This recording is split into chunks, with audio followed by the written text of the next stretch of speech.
unta makahiusa ang tanang mga resma tibok Southern Leyte. Unya, nag-start lang ng reunion sa mga among kaliwat diri sa Bacol. No, kaning Fortunato Putok. Well organized gyud ang mga resma diha. Na sila si Kajin o ako mga igagaw, every August, pagkahuman sa fiesta, mag-reunion yun ang mga resma diha. So na-appreciate na ako kong tanan. Palagpagan na ito ang taga-Bacol. Ang amo ng kaliwat dito nga side. Tungod nila, na-inspired ko na unta mag-reunion tatanan, mailan na ito tanang resma.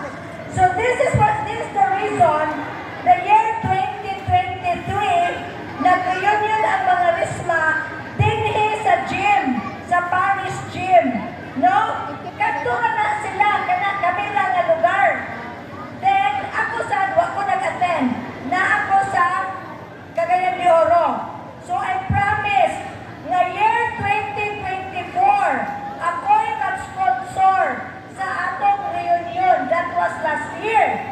So, akong gihuna-huna, nga total ako man itong sponsor, akong i-invite tanang resma. Maunay rason, nga nung dili tamayon last year of first reunion. Karon yun ang atong pinaka-first Resma Clan reunion.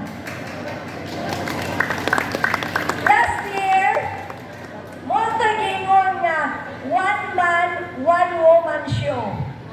Ako to tanang brain and preparation. So, karon tuiga, akong gihatag sa atong mga officers.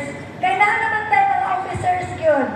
So last year, invite na to, tulong ka pamilya, nga giasawa, gibana sa atong Lola Calixta, o ang atong mga igagaw gikan sa Maasin, Libagon, Magruhon, Sugot.